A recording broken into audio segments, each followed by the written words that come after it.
ये संसार ना है ये मेरे लिए, सभी है कृष्ण के, तभी तो प्यारे हैं वे सदा। मेरे तो हैं कृष्ण केवल, दूसरा ना कोई, जैसा भी हूँ उन्हीं का हूँ, शरण में हूँ उनकी सदा। सुख दुख नहीं जग में, सिर्फ है परिस्थितियां, है सभी प्रसाद प्रभु की, लौ लगे कृष्ण से सदा।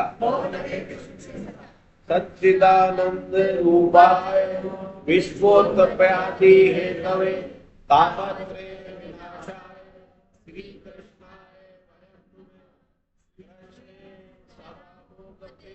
धर्म ज्ञानादि विषय कलो नश्चिद्रशापे गुणार्को सुनिरते वसुदेव सुतं देवं कंस चारूणमर्दनं देवकी परमानंदं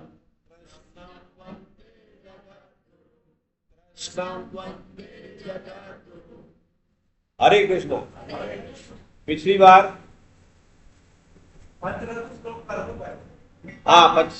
धन्यवाद धन्यवाद। आज पंचरत्न आप ही पढ़िए, माइक दीजिए कक्कड़ साहब को। सब साथ साथ इनके दोहराएंगे। बैठ के पढ़ो सर, बैठ के पढ़ो, आसानी रहेगी। हरे कृष्णा। हरे कृष्णा।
बहुत बहुत धन्यवाद कक्कड़ साहब। और आपका जो लय है और आपका उच्चारण है, उससे हमें लगता है कि हमारे क्लास का समग्र रूप से में कोई कमी नहीं है। कोई श्लोक बोलने में, कोई अर्थ में। और अभी आश्चर्य यह है कि जो सवाल असाइनमेंट किया है उसमें नंबर सबके बहुत अच्छे आ रहे हैं। ऐसा पहली बार वालों के अगर आ रहे हैं तो बहुत अच्छी बात है। और उसके बाद भी क्वेरी आती है कि साहब ये हमारा गलत क्यों हो गया। असाइनमेंट दूसरा किस किसने कर दिया है? असाइनमेंट क्यों नहीं किया तुमने? अगर एब्सेंट थे तो असाइनमेंट में भी क्यों एब्सेंट हो? हो जाएगा तो भविष्य में तो सभी जी रहे हैं। वर्तमान जिसका अच्छा है उसका भविष्य भी अच्छा है और भूतकाल भी अच्छा है। ये लाइन याद लिख लेना। ये जिसका वर्तमान अच्छा है उसका भूतकाल भी अच्छा रहेगा और भविष्य भी अच्छा रहेगा। और जो कहेगा वो संतुष्टि के लिए होती है लाइन सदैव। ये कूटनीतिक लाइन है। कोई भी बात हो उससे कहते हो जाएगा, करना ना करना फिर अपने हाथ में। ये आपके स्वयं के असेसमेंट के लिए। आप कितने आप बाहर से दिखाओ कि मैं आपकी बात मानता हूं, आपकी बात किसी की कोई बात नहीं है। अंत में जो बात है वो भगवान की बात है। इस जन्म लेने से मृत्यु तक, बात नहीं करें, बात नहीं, जन्म से लेके मृत्यु तक जो भी घटनाएं घटित हो रही हैं वो भगवान के द्वारा हो रही हैं। उसके बीच में हम जो कर्म कर रहे हैं वो हमारा है। हम जो कर्म कर रहे हैं, परिस्थिति जो भी आ रही है वो हमारे हाथ में नहीं है। वो कह सकते हैं कि कर्मवश से, प्रारब्ध से आ रही है या भगवान की कृपा से आ रही है। भगवान की अकृपा कभी नहीं होती। अनुभव कर रहे हैं तो वो कृपा ही है। अकृपा भी जो आप महसूस कर रहे हैं उसमें छुपी हुई कृपा ही है। तो भगवान की हर कृपा और अकृपा में कृपा ही छुपी हुई है। और हमारे संसार से चाहने वाले सुख में हमेशा दुख ही छुपा हुआ है। तो तृतीय अध्याय कर्मयोग अपन ने पिछली बार चालू कर दिया था। उससे पहले के जो 2 श्लोक थे, तृतीय अध्याय के 2 श्लोक, वो बहुत महत्वपूर्ण थे और उन्हीं के आधार पे तीसरा अध्याय चालू होता है। जो मनुष्य, 71वां श्लोक, जो मनुष्य संपूर्ण कामनाओं का त्याग करके स्पृहा रहित, ममता रहित, अहंता रहित होकर आचरण करता है वह शांति को प्राप्त हो जाता है। और कौन सी शांति? दूसरे अध्याय का 71वां श्लोक। एक बार नहीं आने से दिक्कत हो जाती है। तो संपूर्ण कामनाओं का त्याग करके, कोई कामना न रहे, यहां तक कि मोक्ष की कामना का भी त्याग हो जाए। एक ही उद्देश्य रह जाए कि मुझे भगवान की प्राप्ति कैसे हो, प्राप्ति कैसे हो। उद्देश्य 7 बार लिखने के लिए कहा है। जब तक उद्देश्य प्रबल नहीं होगा, उद्देश्य मजबूत नहीं होगा, तब तक हम अपनी इस यात्रा में आगे नहीं बढ़ सकते। और उसके लिए हमारे गीता परिचय अभियान में जो 40 नंबर होते हैं, जो आपका अब जो जून के एंड में एग्जाम होगा तब तक 6 अध्याय पूरे हो जाएंगे। उसमें 40 नंबर इसी बात के होंगे, आप माला जब कितना कर रहे हैं, आपने गीता से कितनों को जोड़ा, आप दान कितना करते हैं, आप उद्देश्य लिख रहे हैं कि नहीं लिख रहे, 7 बार जो उद्देश्य लिखने के। और दूसरे नंबर और है जिसकी कल के पॉइंट्स कल से मिलना चालू हो जाएंगे। आपने विवेचन सत्र कितने अटेंड करें। तो जो जो अपने अध्याय होते जाएंगे, अब सबके 2 अध्याय पूरे हो गए। जब भी अभी भी अगर किसी का पूरा नहीं होता तो विवेचन सत्र नहीं होता। कल विवेचन सत्र पहले का होगा, परसों दूसरे का होगा, जो ग्रुप में डाल दिया गया उसको आदरणीय संतोष जी लेते हैं। वो 7 बजे या 8 बजे जो भी टाइम है उससे 1-1.5 घंटे का होता है। 1 घंटे का उनका उद्बोधन होता है। उसके बाद सवाल जवाब होते हैं। आप उसमें सवाल भी कर सकते हैं। 500 जून के अंदर उनकी कैपेसिटी है, हजारों आदमी बैठते हैं उसमें। तो आप पहले 5 मिनट पहले उसको ज्वाइन कर लेना। 500 के बाद होते तो यूट्यूब पे चले जाओगे। यूट्यूब में आप डायरेक्ट सवाल जवाब नहीं कर सकते, लिख के कर सकते। तो कल जो अटेंड करेगा उसके नंबर भी एग्जाम में पूछा जाएगा। आपने विवेचन सत्र अभी 6 हो जाएंगे जब तक, तो 6 में से कितने अटेंड करें उसके नंबर आपको मिलेंगे। तो 40 में से 40 नंबर लाना बहुत आसान काम है।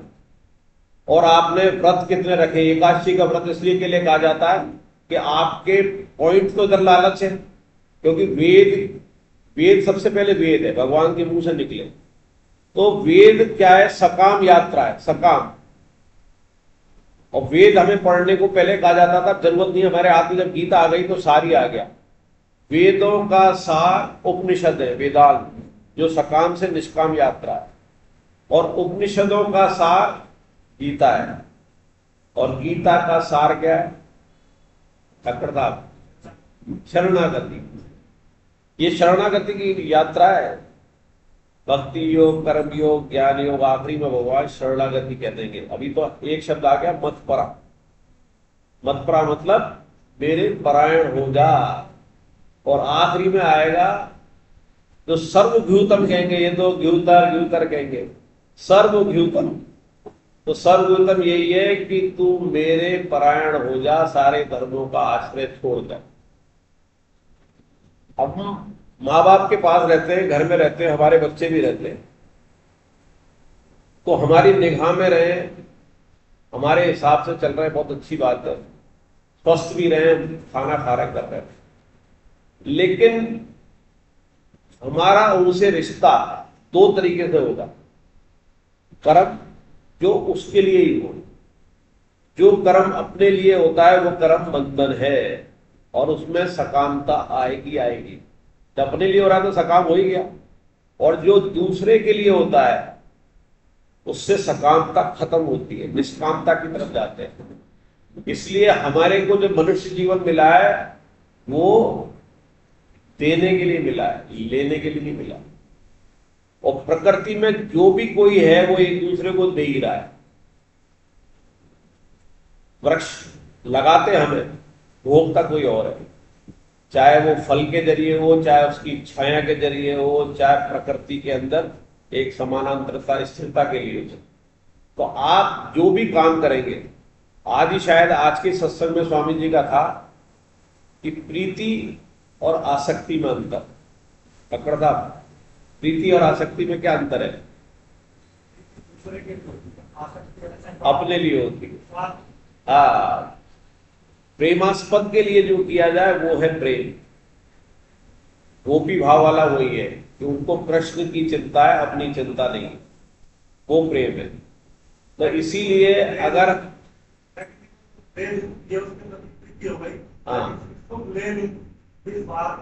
स्वार्थ हो गया और दोबारा इच्छा उससे होने की है, वो आसक्ति हो गई, बंधन, वो बंधन वाला हो गया। अभी तो एक ही जगह रहकर एक ही स्थिति और एक ही कर्म से आप अपना उद्धार कर सकते हो।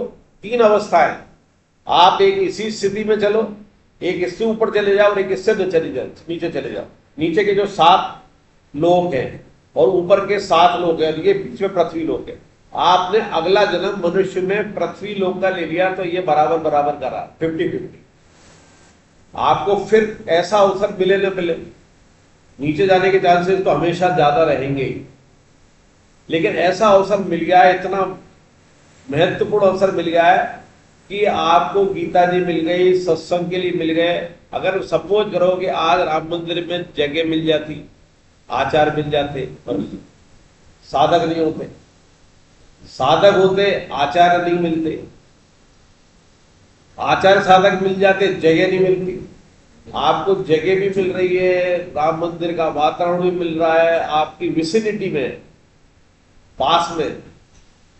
जब 2008 से पहले 8 से कक्षाएं जो जयपुर में चालू हुई थी, आदरणीय तायल साहब ने ली थी, तो सुना है तायल साहब की कक्षा के लिए 100-200 किलोमीटर से लोग सप्ताह में जाते थे सुनने, कि तायल साहब की क्लास अटेंड करनी।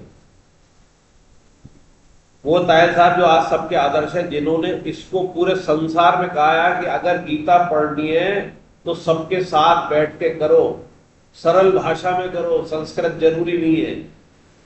गीता परिवार संस्कृत पे जोर दे रहा है, हालांकि अर्थ वहां सिखाए जाते हैं, पर अर्थ पे अभ्यास और अर्थ पे चलना और अर्थ पे 1 to 1 तुम कर रहे हो कि नहीं कर रहे हो वहां नहीं है। यहाँ 1 to 1 निगाह है।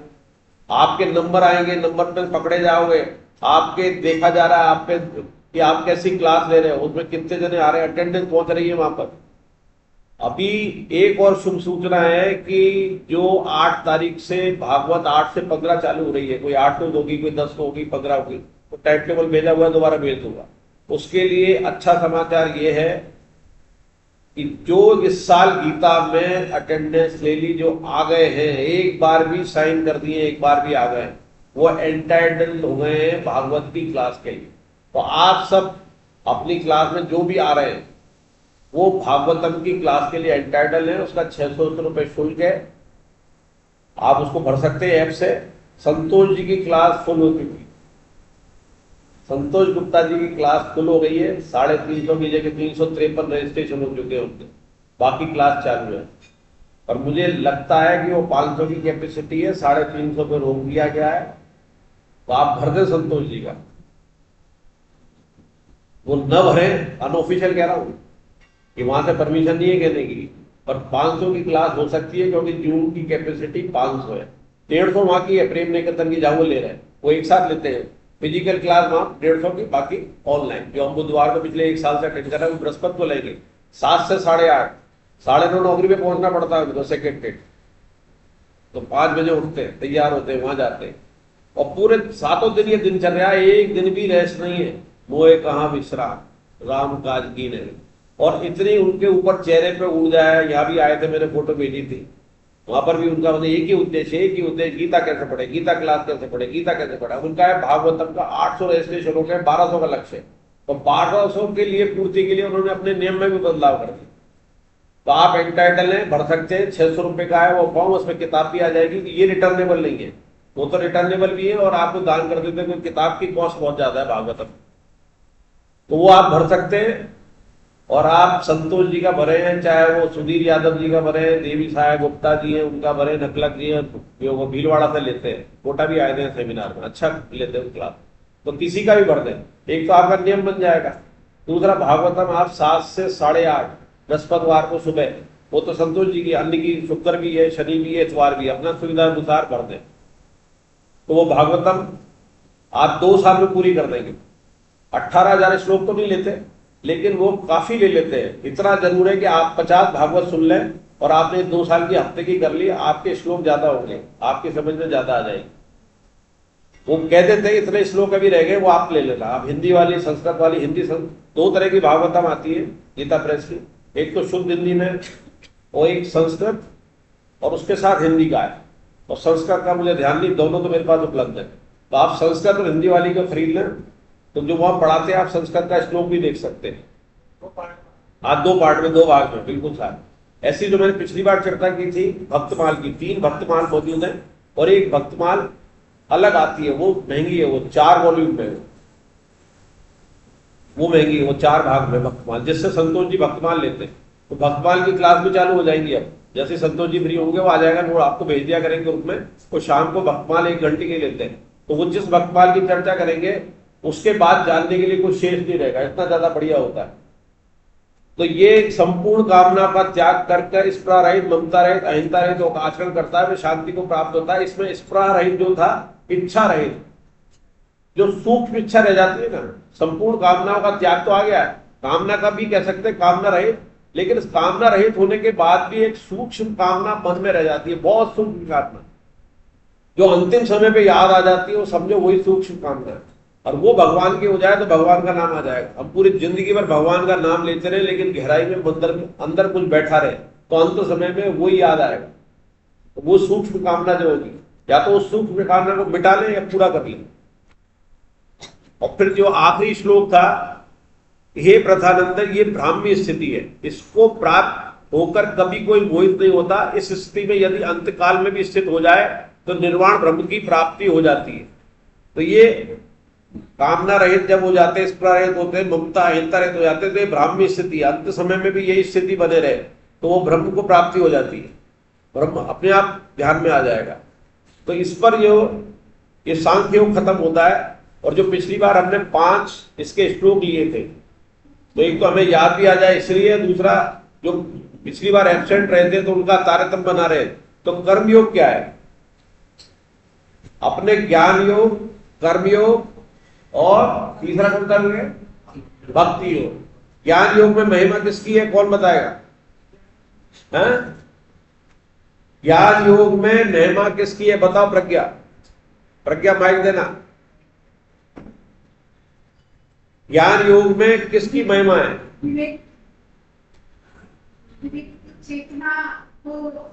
विवेक की, स्पष्ट विवेक। विवेक तो पशु में भी होता है, इतना विवेक है कि बकरी जो है नॉन वेज नहीं खाएगी, घास नहीं खाएगी, वो घास नहीं खाएगा। स्पष्ट विवेक। स्पष्ट विवेक क्या है कि मैं कौन हूं, मैं शरीर नहीं हूं, मैं शरीर ही हूं, यह है स्पष्ट विवेक। और त्रिवैराग्य, स्पष्ट विवेक हो और वैराग्य न हो तो स्पष्ट विवेक का फायदा नहीं है। त्रिवैराग्य और स्पष्ट विवेक 2 शब्द है, और इसमें संभावना रहती है देहाभिमान की। है तो बहुत उत्तम ये लिफ्ट का रास्ता है, लेकिन जैसे लिफ्ट कभी रुक जाए बीच में या खराब हो जाए तो गिर जाए, तो ये खतरा रहता है ज्ञान योग में। कर्म योग सीढ़ी वाला रास्ता है। सीढ़ी मतलब हम अपने कर्मों से सीढ़ी दर सीढ़ी चलते जाए। कर्म तो कर ही रहे, रजोगुणी है, तमोगुणी है। तो रजोगुण मतलब हमें करने का वेग है, मनुष्य जीवन में कर्म करने का वेग है। कोई भी प्राणी, बैठ जाओ, कोई भी प्राणी बिना कर्म किए नहीं रह सकता। भगवान ने कहा है जब मैं सगुण साकार में आता हूं तो मुझे भी कर्म करने पड़ते हैं। पर परेशानी ये है कि जितनी ऊपर स्थिति में समाज में वो बैठा हुआ है तो उसको कर्म उतने ही बढ़िया करने हैं, क्योंकि उसको सब देख रहे हैं। अगर वो गलती कर रहा है तो उसकी एक गलती हजारों गलती के बराबर है। या यूं कह लें जितना उसको फॉलो कर रहे हैं, जैसे आज यूट्यूब पर वगैरह देखते हैं इतने फॉलोअर, तो यहाँ तो सजा नहीं है, यहाँ तो बल्कि मजा है। यूट्यूबर में जितने फॉलोअर हुए उतना उसको पैसा मिल गया। लेकिन अगर उसने गलती का यूट्यूब चला रखा है और उसके फॉलोअर उतने ही ज्यादा हैं तो वो सारे के सारे फॉलोअर उसके नेगेटिव में गिने जाएंगे। जो भगवान का यूट्यूबर है वो उसके अंदर विलक्षण कंप्यूटर बैठा हुआ है कि भले ही तेरे संसार में तू पैसे कमा रहा है और तेरे हाथ ऊपर करने वाले बहुत ज्यादा हो गए और उसको देख देख के खुश होके तू और ज्यादा इससे खराब तेरी निगाह में बढ़िया जिसके और फॉलोवर बढ़ रहे हैं वो तू गर्त में ही जा रहा है। तो अगर आपको लगे, लालच लगता है कि YouTube में बहुत घर बैठे की कमाई है, तो आपकी जन्मों की कमाई YouTube धार्मिक पारमार्थिक खींच सकता है। आर्थिक रूप से आपके पास पैसा आ जाए और पैसा जितनी सरलता से आता है उतनी सरलता से चला भी जाता है। जो मेहनत से आता है, जैसे अगर कोई लिफ्ट से ऊपर जाएगा तो लिफ्ट से तुरंत नीचे आएगा, और सीढ़ी चढ़ के जाएगा तो थोड़ी देर बैठेगा भी, सांस भी लेगा, और फिर सीढ़ी चढ़ के नीचे उतरेगा, फिर उसे भान हो जाएगा यार मैं गलत नीचे जा रहा हूं, तो तुरंत 10 सीढ़ी के बाद वापस ऊपर चला जाएगा, 100 सीढ़ी नीचे नहीं आएगा। तो ये गलती करने का उच्च स्तर पर ज्ञानियों की गलती का बहुत बड़ा नुकसान है। तो कर्मयोग से फायदे बहुत है और हमारे लिए उपलब्ध भी यही है, सुलभ भी यही है, और भगवान ने इसीलिए चर्चा गीता में कर्मयोग की ज्यादा की। ज्ञान योग दिखने में लगता सरल है। जो अब अर्जुन प्रश्न पूछेंगे वो यही अगला सवाल आने वाला है अर्जुन का, जो हमने पिछली बार लिया था। तो कर्मयोग क्या है, कर्मयोग में क्या भाव है? अमित सिंह तुम बताओ, तुम्हारी लगभग 1 साल हो गया, पिछले साल से बैठे हो तुम, ऑफिशियली वाला कर्मयोग क्या, खड़े होकर जवाब दो।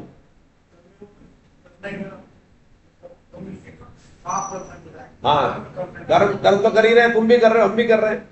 तो अंतर कैसे हो? 50 आदमी कर्म कर रहे हैं तो उसमें से ये 5 कर्म योगी, ये नहीं है, ये कैसे डिसाइड होगा? कर्म तो वही कर रहे हैं, सेम कर्म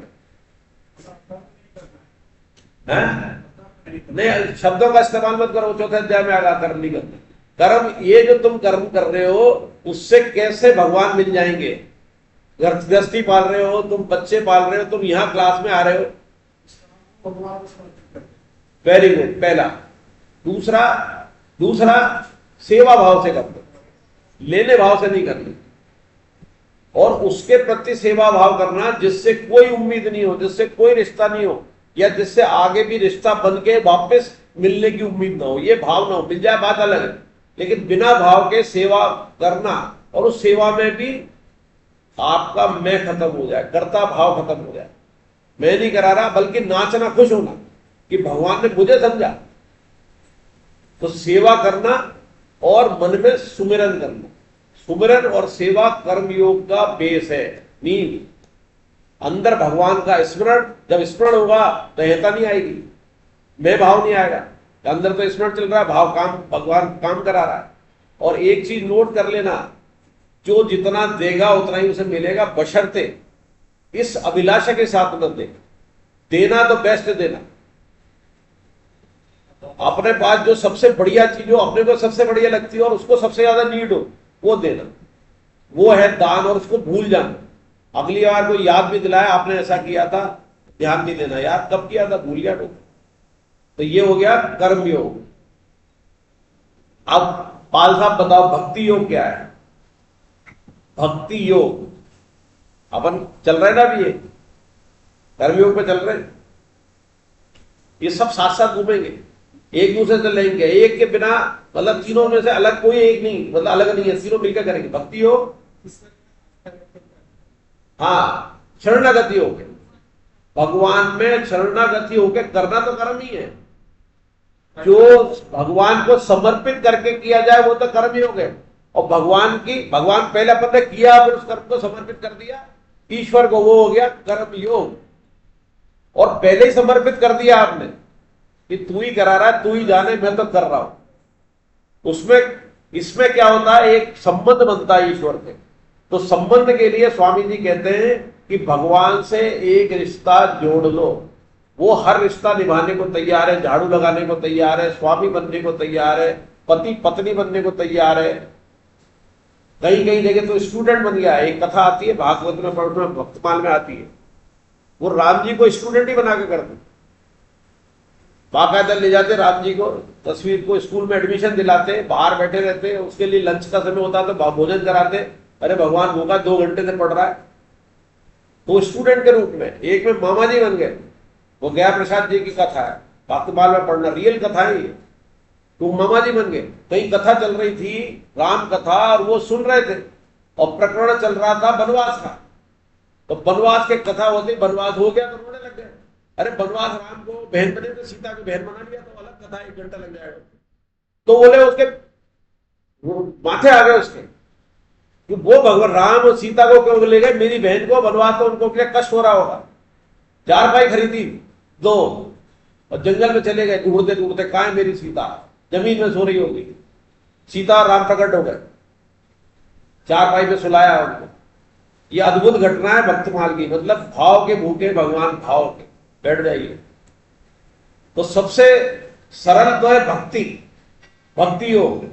लेकिन भक्ति योग में भी कर्म योग करना पड़ेगा, बिना कर्म के रह नहीं पाएंगे। तो कर्म तो हमें करना ही पड़ेगा। तो अर्जुन जो पूछ रहा है, ये इसका मैंने आधार बनाया, जो अर्जुन अब सवाल पूछने वाले हैं। लो पढ़ो पहले, कौन पढ़ेगा ये 2 श्लोक 1 और 2, अपने डिवीजन कर रहे हैं। आगे आगे आगे चलो, शिवांगी को, शिवांगी एब्सेंट वाले जो रहे ना, इनको दे दो, इनके बाद अगला दे देंगे इनको। जो पहली बार एब्सेंट रहते से पता पड़े, इनकी उपस्थिति लग जाए, क्योंकि फिर ये 2-3 बार नहीं आएंगे। हरे कृष्ण। हरे कृष्ण। चेत कर्मण्यस्ते मता बुद्धि जनार्दन तस्कित कर्मणि घोरे नियोजयसि नियोजयसि केशवा व्यामीशेन व्याख्याने बुद्धि मोहयसि तुमे तदेवं वद निश्चय येन श्रीनो भवा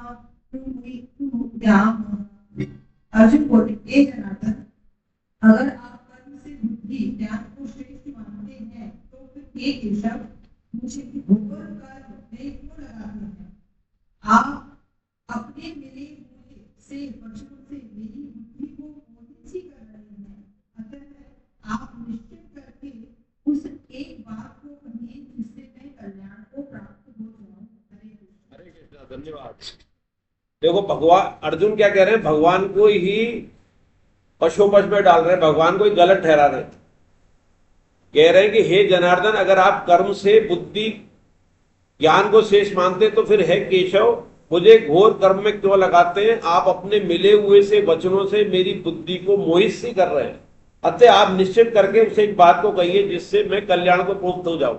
इसमें ध्यान देने की बात है।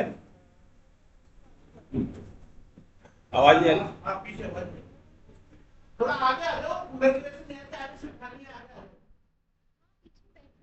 अरे आगे खाली है तो आगे आओ ना, आगे सीट भी खाली है, उधर भी खाली, आगे आओ ना, पीछे क्यों बैठे हो? लेट आने का मतलब थोड़ी पीछे बैठे हो। लेट आने के बाद सबसे आगे जो खाली है उसमें बैठो। आ रही है बात? ठीक है। तो इसमें अगर आप कर्म से बुद्धि को श्रेष्ठ मानते हैं तो क्या जोड़ लगा लिया अर्जुन ने?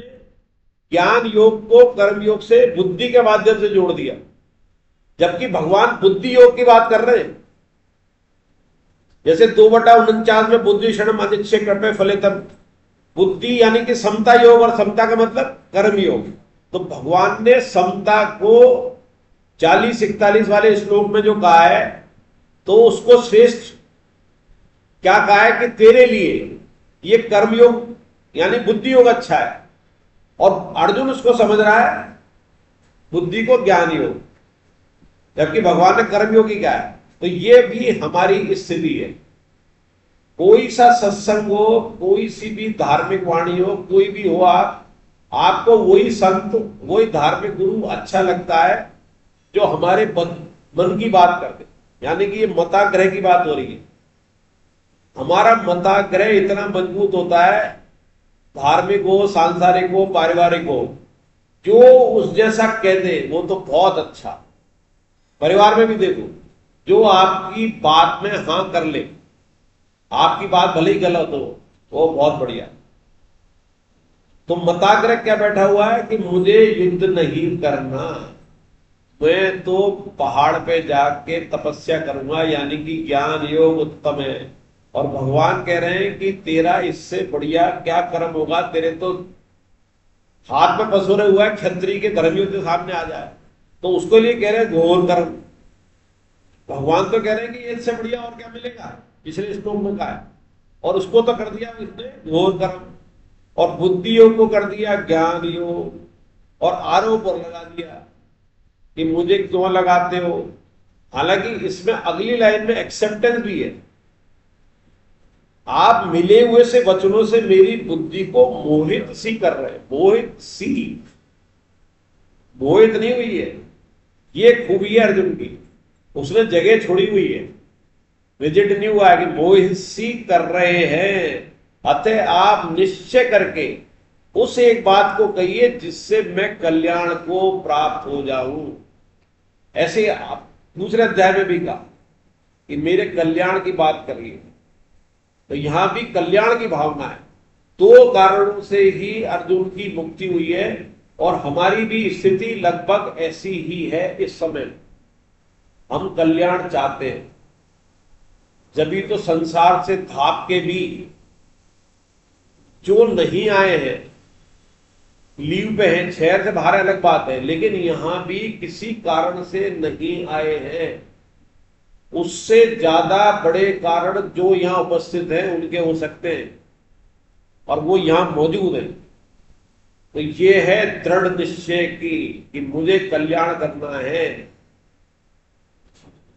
वृंदावन के सेमिनार में अगस्त सितंबर में कोई कारण से 15 मिनट सेमिनार लेट हो गया।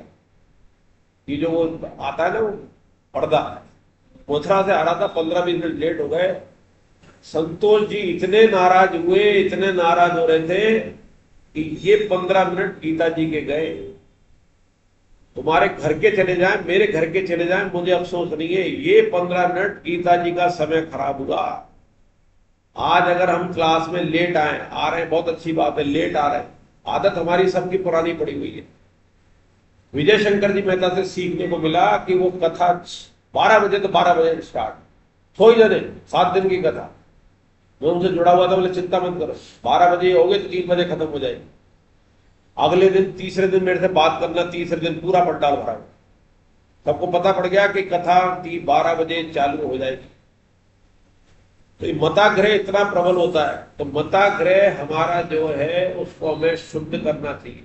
हम अपने मताग्रह को पहचान सकते हैं, पहचानते हैं कि ये गलत है या बुरा है। तो मताग्रह बदलेंगे तो हमें आगे की बात समझ में आएगी। तो आप अरे हाँ, बात यह है, अगर दो विशेषता है हाँ, जिसके कारण जो हमको देखना चाहिए। शरणागति, एक तो उसकी बात, एक तो अपना कल्याण का, शरणागति और कल्याण। दूसरी एक बात, एक सबसे विशेष बात यह है उसको भगवान पर विश्वास है। बिल्कुल, ये 2 लाइन है, भगवान में विश्वास अपनी किताब में भी लिखा है, इसमें लिखा है कल्याण शरणागति।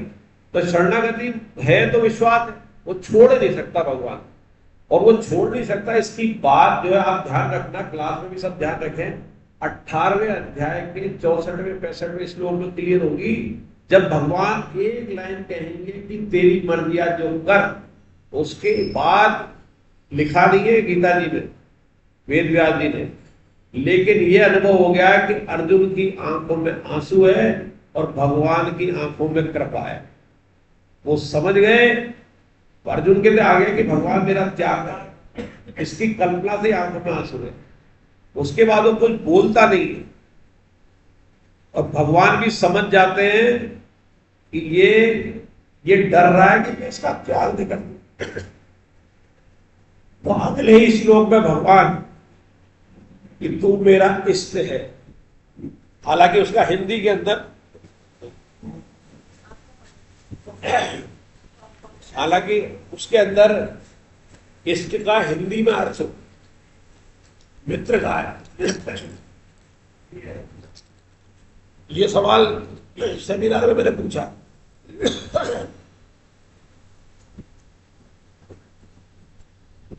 कि इष्ट और मित्र, संतोष जी ने उत्तर दिया कि इष्ट की गाठ होगा।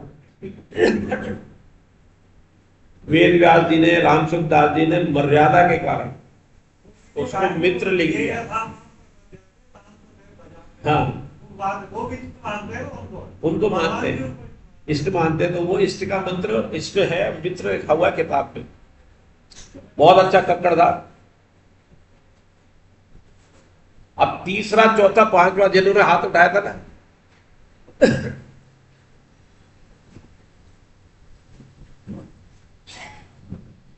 हरे कृष्ण। हरे कृष्ण। श्री भगवान बोले, हे निष्पाप अर्जुन, इस मनुष्य लोक में दो प्रकार से होने वाली निष्ठा मेरे द्वारा पहले कही गई। इनमें ज्ञानियों की निष्ठा ज्ञान योग से और योगियों की निष्ठा कर्म योग से होती है।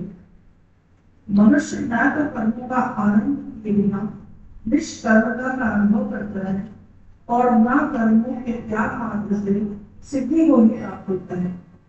कोई भी मनुष्य किसी भी अवस्था में क्षण मात्र भी कर्म किए बिना नहीं रह सकता, क्योंकि प्रकृति के परवश हुए सब प्राणियों से प्रकृतिगत गुण करवा लेते हैं। हरे कृष्ण।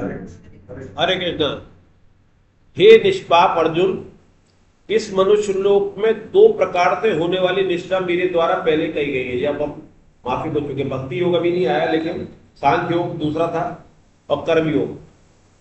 इनमें से ज्ञानियों की निष्ठा ज्ञान योग से और योगियों की निष्ठा कर्म योग से होती है। योगियों का मतलब हमारे लिए ही है, जीव के लिए। जो योगी कौन है? जो निष्काम भाव से कर्म करे, वो योगी है। आगे छठे सातवें अध्याय में आएगा कि जो सकाम भाव वाले योगी साधक जितने भी हैं वो योगी नहीं है। अगर कोई योग अभ्यास में बैठा उसकी कामना के साथ कर रहा है, वनस्पत अगर वो उसकी कामना लोकहित की है, लोकहित की बरसात नहीं हो रही है, वो बैठा हुआ है, दूसरे के हित के लिए कर रहा है, उसमें भी ये ना हो कि ये संत बैठा हुआ है, ये संत अपनी योग्यता से बैठा है, हमारे लिए कर रहा है, वो संत अनजान बन के छुपे रूप में कर रहा है तपस्या, तो उसकी वो जो कामना है वो निष्काम कहलाएगी, निष्कर्म हो जाएगी, वो लोकहित में है। मनुष्य न तो कर्मों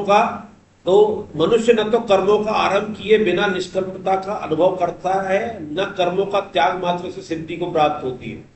तो बिना कर्म किए हुए हम निष्कर्मता को क्या से प्राप्त करेंगे?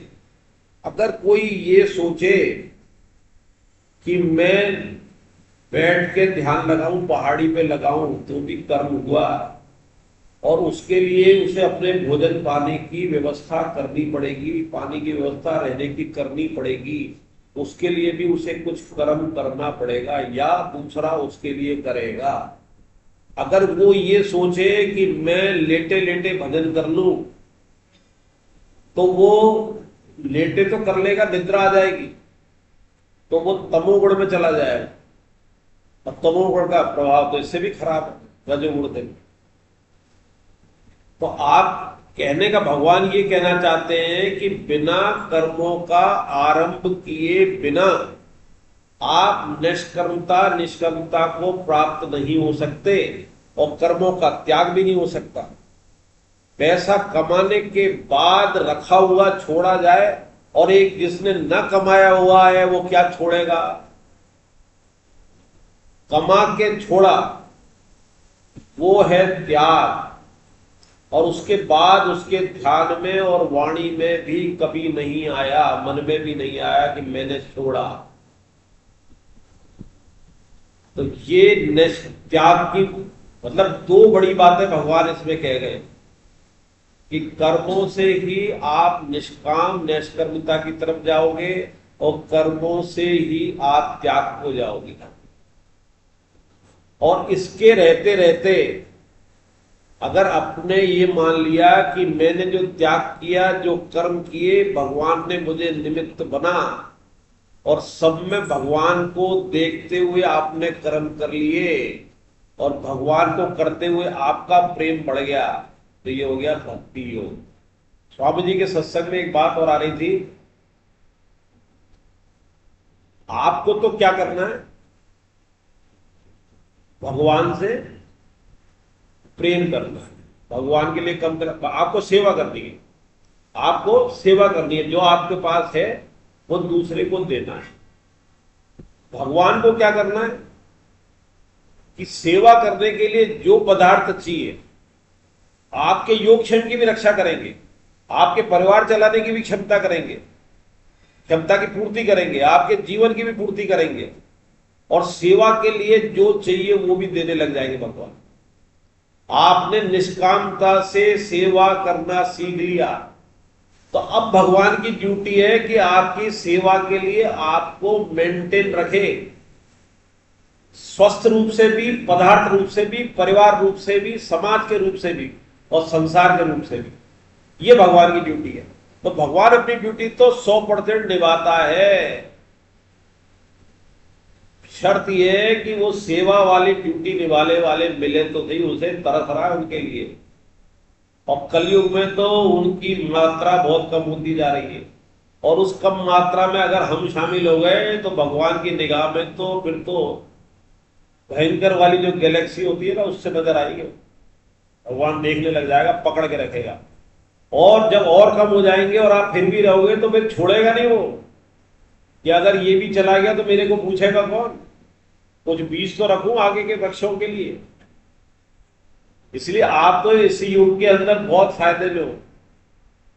तो दो चीज बताई, पहला सेवा हमें करनी है, भगवान को याद करते हुए निष्कामता तभी आएगी, भगवान कर रहा है। भगवान का काम है उसको मेंटेन रखना, हमें मेंटेन रखना। उस सेवा के लिए पदार्थ वो देता रहेगा। कभी भी दान देने वाला एक भी कंगाल नहीं हुआ लाल लंगोट वाले बाबा की इस मंच पे, जिसमें केंद्रीय मंत्री, कैबिनेट मंत्री धारीवाल जी भी बैठे, कि एक भी आदमी का उदाहरण दे दो जो दान देते देते मर गया हो, गरीब हो गया हो। और ऐसे हजारों लाखों के उदाहरण हैं जो जोड़ जोड़ के खाकपति हो गए, फिर भी समझ में नहीं आती हमारे।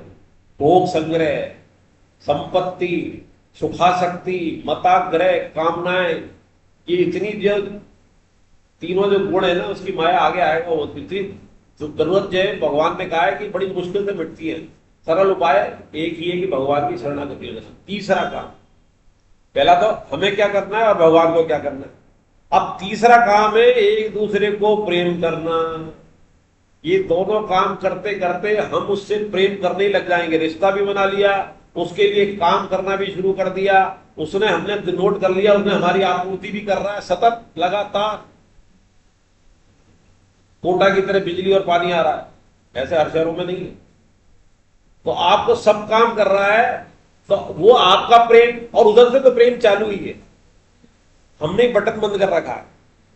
ये बिजली जैसे 24 घंटे हमारे घरों में आ रही है, हमने जरूरत के हिसाब से बंद करने का स्विच, तो प्रेम तो उधर से आ रहा है, हम अपने हिसाब से जला लेते हैं कि भैया इस कमरे में काम करना, जला लो। तो हमारा प्रेम ऐसा है, बटन हमारे हाथ में दे रखा है, उसका बटन तो चालू है। तो तीन चीजें हो गई ना, बहुत शानदार। अभी बेटे से आज सुबह घूमते जाते बात कर रहा था, मैंने कहा यार 500 साल में कितने राजा, कितने अरबपति हुए, तू बता दे। नहीं बता पाएगा, लेकिन 500 साल में दानी, भगत, स्वतंत्रता सेनानी, मरने के लिए दूसरे के काम करने कितने हुए, याद आ गए। नेट भी बता देगा, है ना जोरदार बात। तो कोई भी मनुष्य किसी भी अवस्था में क्षण में मेरी कर्म किए बिना नहीं रह सकता, क्योंकि प्रकृति के परवश सब प्राणियों से प्रकृति जुन्य गुण कर्म करवा लेती। प्रकृति तीनों गुण कर्म आपसे करवा लेगी। और इसमें महत्वपूर्ण बात और है कि कर्म जो है तीन तरह से आते हैं। परिस्थिति वश भी आते हैं, वर्ण आश्रम से भी आते हैं, स्वभाव से भी आते हैं। अगर आपके कर्म वर्ण आश्रम से, जैसे अर्जुन का एग्जाम्पल है, उसका आ गया क्या है, युद्ध करना, परिस्थिति आ गई, वर्ण आश्रम से आ गया। और स्वभाववश भी होता है, स्वभाव था ही उसका लड़ने का था। सबसे पहले लड़ने को तैयार दो ही होते थे, अर्जुन और भीम। युधिष्ठिर तो ना करने पर रहते थे, वो ब्रेकर थे, ये एक्सीलेटर थे। तो अब क्या होता है कि इसमें तीन तरह से कर्म हो रहे हैं, वर्ण आश्रम से, जो आपका वर्ण, स्वभाव से। स्वभाव कौन सा था, जो पिछली चर्चा की है हमने क्लास में, वो तीसरा स्थूल शरीर, सूक्ष्म शरीर और कारण शरीर। कारण शरीर स्वभाव संस्कार जो जन्मों से, उसको बदलना बहुत मुश्किल होता है। स्वभाव वाले जो होता है, किसी का कर्कश स्वभाव है, किसी का मीठा स्वभाव है, बुरा वाला तो बहुत मुश्किल होता है। अच्छे वाले को बदलना नहीं है, लेकिन अच्छा वाला बुरे में बहुत जल्दी परिवर्तित हो सकता है अगर संग खराब हो। तो संग सही हो, भगवान की भक्ति हो, सत्संग हो, तो आपका सही को मेंटेन करना और बुरे को धीरे धीरे खत्म करना। एक तुरंत उपाय क्या है, वही संकल्प। हर आदमी पहचानता है मेरे अंदर ये कमी है, ये अच्छाई है। वो संकल्प कर ले कि मैं इस स्वभाव को बदल के रहूंगा। रोज संकल्प कर ले। जैसे 7 बार लिखने को बताया भगवत प्राप्ति करनी, एक इसके साथ ये भी जोड़ सकता है, हालांकि हमारी क्लास में नहीं है, ये विचार आ रहा है मन में कि एक तो आपका है कि मुझे भगवत प्राप्ति करनी है, और एक आपके गुण दोष जो आपकी पत्नी, बच्चे, मित्र को भी ना पता हो, जिसको आप किसी को कह नहीं सकते, उसको भी 7 बार लिखो कि मेरे अंदर ये दोष है, मैं इसे खत्म करके रहूंगा। और जो भी इससे मेरे हनुमान जी सहायता करेंगे उनके ऊपर भी डालना। ये भी करके देख लो, अनुभव करना 2-3 महीने के अंदर आप पे प्रभाव पड़ता है कि नहीं, आपके जो दोष हैं वो कम होते हैं, खत्म होते हैं कि नहीं। और जब 5-6 महीने गीता की क्लास को हो जाए, संकल्प आपके पूरे होने लग जाए, तो फिर दुनिया कहने लगे कि बदले बदले सरकार नजर आते हैं। आपकी जो बहानेबाजी अभी चल रही है ना, पहले की 8-10 कक्षाओं में, आखिरी की कक्षाओं में बहाने बिल्कुल ना करना पड़े, और आपके घर में तकलीफ हो और आपकी आप क्लास में बैठे हो, ये बात दूसरे बताएं कि साहब इसके घर में तो ये परेशानी थी, इसको नौकरी पे जाना था, लेकिन ये कक्षा के कारण नहीं गया, इसने कक्षा के कारण अपना टाइम टेबल बदल दिया। तो ये पता पड़ जाएगा कि जब हम 18वें अध्याय में, 17वें अध्याय में चल रहे होंगे कि हमारे अंदर परिवर्तन आ गया। दूसरे में परिवर्तन न देखना, हमारी पूरी जिंदगी दूसरे के परिवर्तन में, गुण दोष में निकल जाती। दूसरे में देखना तो वो जो आगे विभूति योग आएगा, उसमें भगवान कहते हैं कि हर किसी एक प्राणी में एक विभूति है और वो मैं हूं।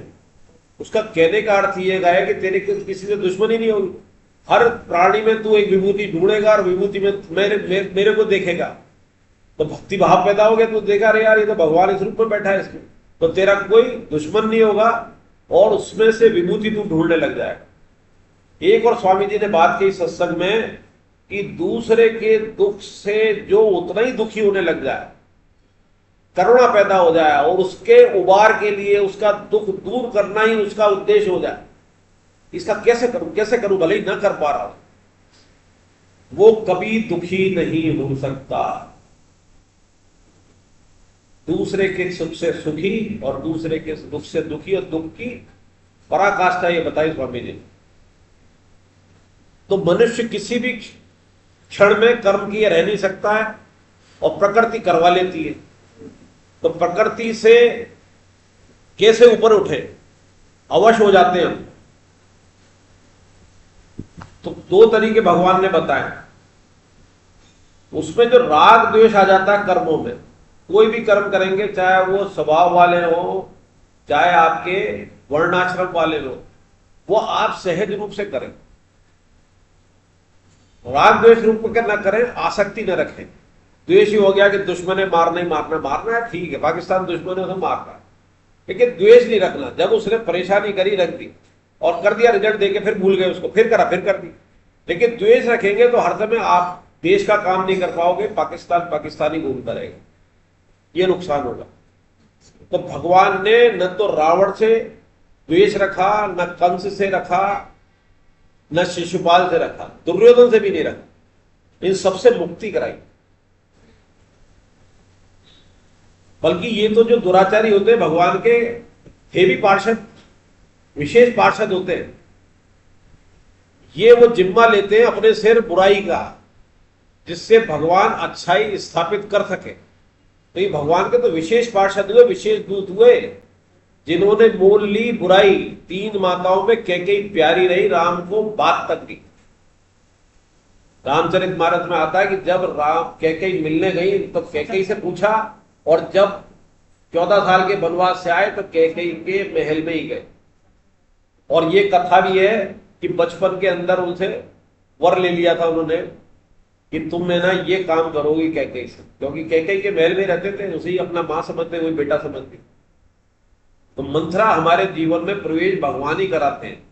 तो हमें भगवान ऐसा पात्र न करे, और बनने ही है तो फिर कैकेयी जैसा ही बनाए कि जो उसके मन में बैर भाव भगवान की नहीं रहे, हमारा उद्धार हो जाए और समाज का हित हो जाए। समाज का हित करने के लिए तो था कि राक्षसों का नाश हो, अनुसुईया माता को मिल जाए, शबरी को मिल जाए। खाली मारने थोड़ी आए थे, वो तो एक बाण से मार सकते थे रावण को।